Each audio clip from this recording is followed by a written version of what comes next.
जय हिंद। स्वागत है आपका अपने स्टडी 24 झारखंड यूट्यूब चैनल में। दोस्तों, मैं इस वीडियो में आपसे झारखंड बोर्ड के क्लास 12 यानी कि इंटरमीडिएट के साइंस, आर्ट्स और कॉमर्स तीनों फैकल्टी के छात्र छात्राओं के बोर्ड एग्जाम 2026 के लिए आपके इकोनॉमिक्स यानी कि अर्थशास्त्र से कुल मिलाकर के 30 VBA ऑब्जेक्टिव प्रश्नों का उत्तर लेकर के आया हूं, जो आपसे छात्रों के लिए काफी महत्वपूर्ण है। और दोस्तों, इसमें से बहुत सारे प्रश्न आपके बोर्ड एग्जाम में पूछे जाएंगे, इसीलिए आप लोग इस वीडियो को बिना स्किप किए हुए शुरू से लेकर के अंत तक जरूर देखिएगा। तो दोस्तों, चलिए हम लोग आगे बढ़ते हैं और इसमें दिए गए सभी 30 ऑब्जेक्टिव प्रश्नों के उत्तर को हम लोग एक एक करके देखते हैं। और दोस्तों, इस आपका पहला प्रश्न पूछा गया कि अर्थव्यवस्था की किस समस्या का संबंध उत्पादन की तकनीकी के चयन से है। तो दोस्तों, इसका सही उत्तर क्या होगा? यहाँ पर जो आपका 4 ऑप्शन दिया गया है, तो इसमें सही उत्तर होगा आपका ऑप्शन नंबर बी, कैसे उत्पादन करें। दोस्तों, तकनीक का चयन यानी कि श्रम प्रधान या फिर पूंजी प्रधान होता है, कैसे उत्पादन करें समस्या से जुड़ा होता है, इसीलिए इसका सही उत्तर होगा आपका ऑप्शन नंबर बी,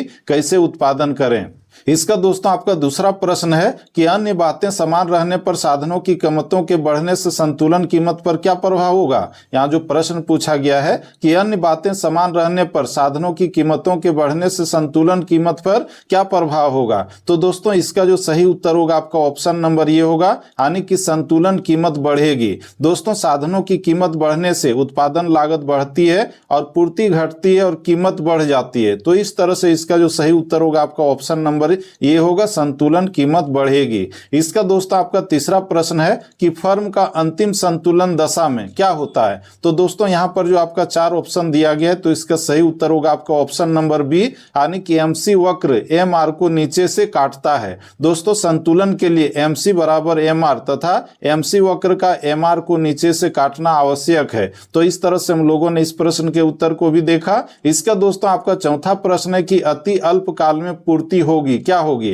तो दोस्तों, इसका जो सही उत्तर होगा आपका ऑप्शन नंबर बी होगा, यानी कि पूर्णतः बेलोचदार होगी। दोस्तों, अति अल्पकाल में उत्पादन बढ़ाया नहीं जा सकता, इसीलिए पूर्ति अस्थिर रहती है। तो इस तरह से हम लोगों ने इस प्रश्न के उत्तर को भी देखा।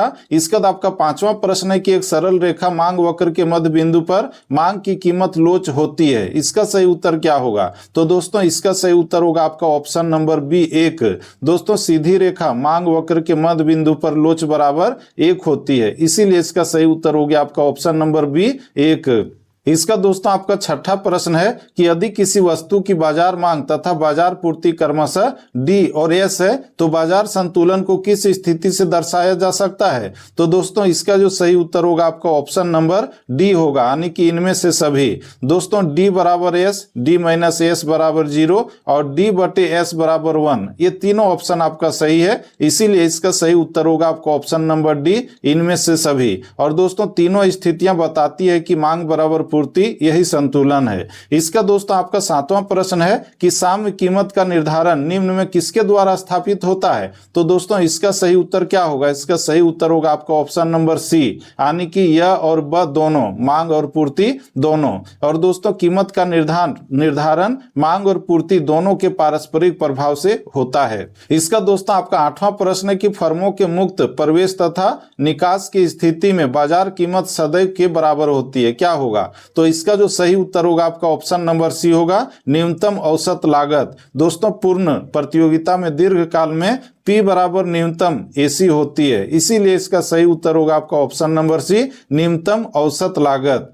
दोस्तों, इसके बाद आपका 9वां प्रश्न है कि निम्नलिखित में से कौन सही है। और यहाँ पर जो आप लोग देख रहे हैं, इसमें ऑप्शन नंबर ये जिसमें दिया गया TVC बराबर TC माइनस TFC, तो यही आपका सही उत्तर होगा। और दोस्तों, इसके बाद हम लोग आगे बढ़े तो आपका 10वां प्रश्न है कि निम्नलिखित में से प्रतियोगी वस्तुओं का एक संयोग कौन सा है। तो यहाँ पर हम लोग देखें तो इसका जो सही उत्तर हो जाएगा आपका ऑप्शन नंबर डी होगा, यानी कि कंबल और रजाई। दोस्तों, ये एक दूसरे के विकल्प हैं, इसीलिए प्रतियोगी यानी कि प्रतिस्थापन वस्तुएं हैं। इसका दोस्तों आपका 11वां प्रश्न है कि उपयोगिता की माप की जाती है किससे।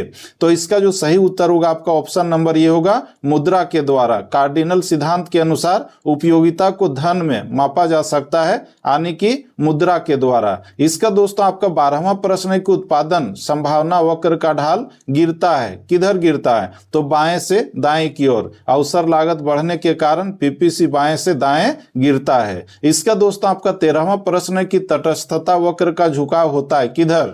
तो इसका जो सही उत्तर होगा आपका ऑप्शन नंबर बी होगा, बाएं से दाएं। दोस्तों तटस्थता वक्र बाएं से दाएं नीचे की ओर जो है झुका होता है। इसके बाद आपका 14वां प्रश्न है कि सीमांत लागत और औसत लागत एक दूसरे के बराबर होती है जब क्या होगा इसका ऑप्शन सही। तो दोस्तों इसका सही उत्तर होगा आपका ऑप्शन नंबर डी, यानी कि औसत लागत न्यूनतम होती है। और दोस्तों जब एसी न्यूनतम होती है तब एमसी बराबर एसी होता है। तो इस तरह से इसका सही उत्तर होगा आपका ऑप्शन नंबर डी, औसत लागत न्यूनतम होती है। इसका दोस्तों आपका 15वां प्रश्न है कि एकाधिकार की विशेषता है क्या।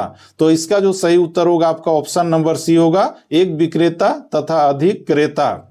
दोस्तों एकाधिकार में एक ही विक्रेता और अनेक क्रेता होते हैं। इसके बाद आपका अगला प्रश्न है कि जीडीपी की गणना की किस विधि में अंतिम वस्तुओं के मौद्रिक मूल्य को शामिल किया जाता है। यहाँ जो प्रश्न पूछा गया है कि जीडीपी की गणना की किस विधि में अंतिम वस्तुओं के मौद्रिक मूल्य को शामिल किया जाता है। तो इसका जो सही उत्तर होगा आपका ऑप्शन नंबर सी होगा, व्यय विधि। दोस्तों व्यय विधि में अंतिम वस्तुओं व सेवाओं पर किए गए कुल व्यय को जोड़ा जाता है। इसके बाद आपका 17वां प्रश्न कि चक्रीय प्रवाह के अंतर्गत निम्नलिखित में कौन शामिल है।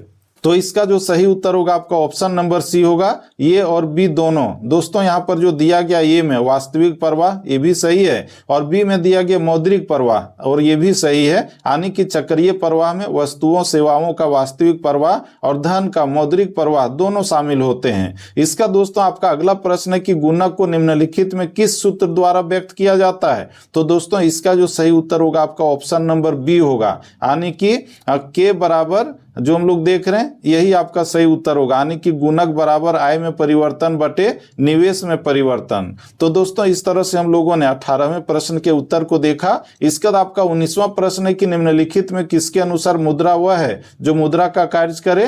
तो इसका सही उत्तर होगा आपका ऑप्शन नंबर बी, यानी कि हार्ट्रे के अनुसार। दोस्तों हार्ट्रे ने मुद्रा की कार्यात्मक परिभाषा दी है, यानी कि money is what money does, ये उसका परिभाषा दिया हुआ है। तो इस तरह से हम लोगों ने इस प्रश्न के उत्तर को भी देखा। इसका दोस्तों आपका अगला प्रश्न है कि निम्नलिखित में से कौन सी राजस्व प्राप्ति नहीं है। तो दोस्तों इसका जो सही उत्तर होगा आपका ऑप्शन नंबर ये होगा, यानी कि ऋणों की वसूली। ऋणों की वसूली पूंजीगत प्राप्ति होती है, राजस्व प्राप्ति नहीं।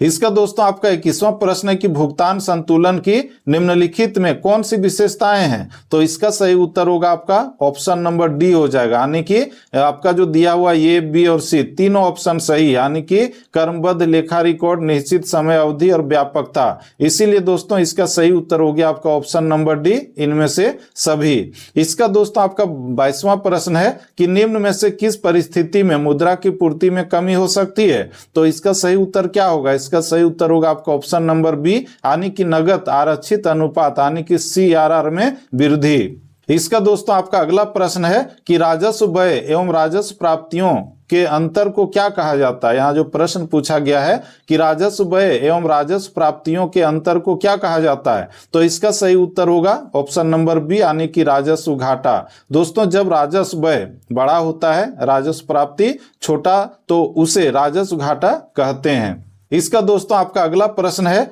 कि विश्व बैंक की स्थापना किस वर्ष में हुई थी। तो दोस्तों विश्व बैंक की जो स्थापना हुई थी वो हुई थी 1945 ईस्वी में। और दोस्तों इसके बारे में मैं आप लोगों को बता दूं कि ब्रेटन वुड्स सम्मेलन 1944 में हुआ था, लेकिन विश्व बैंक की स्थापना 1945 में हुई थी, जिसके बारे में आप लोगों ने क्लास 8 के हिस्ट्री में जरूर पढ़ा होगा। इसका दोस्तों आपका अगला प्रश्न है कि समग्र मांग के उस स्तर को कौन संदर्भित करता है जो कि अर्थव्यवस्था में संबंधित समग्र आपूर्ति द्वारा पूरा किया जा सकता है। तो दोस्तों इसका सही उत्तर होगा आपका ऑप्शन नंबर बी, यानी कि प्रभावी मांग। दोस्तों प्रभावी मांग वह मांग है जिसे आपूर्ति द्वारा पूरा किया जा सके। इसका दोस्तों आपका अगला प्रश्न है कि एनएनपीएमपी बराबर क्या होगा। तो दोस्तों इसका जो यहाँ पर जो फॉर्मूला दिया गया है, तो इसमें आपका सही उत्तर होगा आपका ऑप्शन नंबर ये है, यानी कि जीएनपीएमपी माइनस घिसावट। दोस्तों शुद्ध राष्ट्रीय उत्पाद बराबर सकल राष्ट्रीय उत्पाद माइनस घिसावट होता है। इसका दोस्तों हम लोग आगे में तो आपका 27वां प्रश्न पूछा गया है कि निम्नलिखित में से किस विधि से जीडीपी की गणना की जा सकती है। तो दोस्तों यहाँ पर जो आपका 4 ऑप्शन दिया गया है, तो इसमें जो आपका ए में दिया गया मूल्य वृद्धि विधि ये भी सही है, बी में दिया गया आय विधि ये भी सही है, और सी में जो दिया गया व्यय विधि ये भी सही है। यानी कि इसका जो सही उत्तर होगा आपका ऑप्शन नंबर डी होगा, इनमें से सभी। दोस्तों आपका अगला प्रश्न है कि अस्फीतिक अंतराल की दशाएं, इसके बाद क्या होगा। तो इसका जो सही उत्तर होगा आपका ऑप्शन नंबर डी हो जाएगा, यानी कि इनमें से कोई नहीं। यहां पर जो आपका ऑप्शन नंबर ए, बी और सी दिया गया ये तीनों गलत हैं। इसका दोस्तों आपका अगला प्रश्न जो पूछा गया है, दोस्तों इसमें जो आपका जो 28वां प्रश्न पूछा गया था, तो इसके बारे में हम थोड़ा सा बता दें कि अस्फीतिक अंतराल में समग्र मांग समग्र आपूर्ति से कम होती है, समझ रहे हैं। तो यहाँ जो तीनों ऑप्शन दिया गया था ये तीनों आपका गलत था, ऑप्शन नंबर डी ही सही है, इनमें से कोई नहीं। इसका दोस्तों आपका 29वां प्रश्न है कि मुद्रा पूर्ति का नियमन कौन करता है, मुद्रा पूर्ति का नियमन कौन करता है।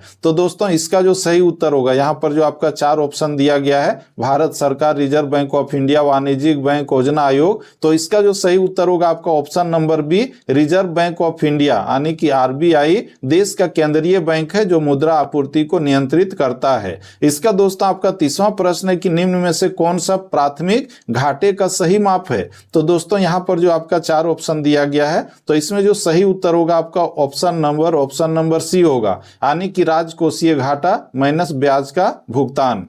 तो दोस्तों इस तरह से आज हम लोगों ने इस वीडियो में आपसे झारखंड बोर्ड के क्लास 12 के साइंस, आर्ट्स और कॉमर्स तीनों फैकल्टी के छात्र छात्राओं के इकोनॉमिक्स से कुल मिलाकर के 30 वीवीए ऑब्जेक्टिव प्रश्नों के उत्तर को देख लिया है। दोस्तों इसके बाद आपका जो ऑब्जेक्टिव प्रश्नों का 2 और सेट है उसे भी अपलोड करूंगा, साथ ही साथ आपका जो वीवीए सब्जेक्टिव प्रश्न वाले जो प्रश्न उत्तर है उसको भी अपलोड करूंगा, उसे भी आप लोग जरूर देखिएगा। तो दोस्तों हम लोग फिर से मिलते हैं नेक्स्ट वीडियो में, तब तक के लिए जय हिंद, वंदे मातरम, थैंक यू।